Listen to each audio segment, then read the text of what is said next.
বাংলাদেশের প্রাণ তারেক রহমান শুভেচ্ছা স্বাগতম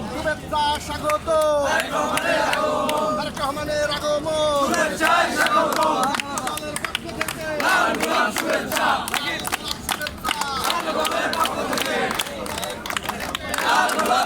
দর্শক আমরা দেখতে পাচ্ছি তারেক রহমান ঢাকা মেডিকেল কলেজ হাসপাতালে সকাল 10টায় ঢুকেছেন এবং তিনি তার আলোচনার রাষ্ট্রীয় কাজ সেরে উনি বেরিয়ে আসবেন। তার আগে বৃষ্টি হচ্ছে এবং বৃষ্টির মধ্যে বাংলাদেশ জাতীয়তাবাদী ছাত্র দল নেতাকর্মী সহ তারা অপেক্ষা করছেন এবং বেরিয়ে আসবেন হয়তো আর কিছুক্ষণের মধ্যে।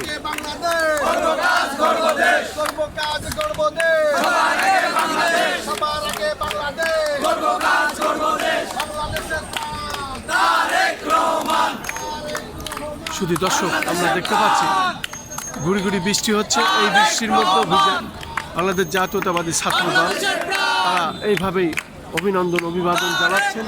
এবং যখন তারেক রহমান সকাল 10টায় ঢাকা মেডিকেল কলেজ হাসপাতালে প্রবেশ করেছেন এবং তার রাষ্ট্রীয় কাজগুলো শেষ করে উনি বেরিয়ে আসবেন, সেই অপেক্ষায় বৃষ্টির মধ্যে আমরা দেখতে পাচ্ছি ছাত্রদল সহ প্রশাসনের লোকজন তারা তাদের অবস্থান মূলত প্রশাসনের লোকজন তারা বৃষ্টিতে ভিজে গেছে। আমরা দেখতে পাচ্ছি বৃষ্টি এখনও হচ্ছে, গুড়ি গুড়ি বৃষ্টি, তার মধ্যেও তারা তাদের দায়িত্ব পালন করছেন আমি দেখতে পাচ্ছি। আমি সেটাই ধারণ করছি সকাল থেকে ধারাবাহিকভাবে এই কাজগুলো আমি করে যাচ্ছি।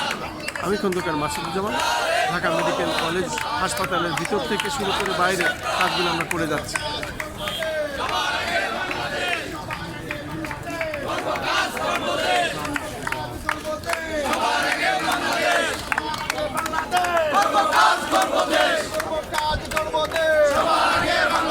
সবার আগে বাংলাদেশ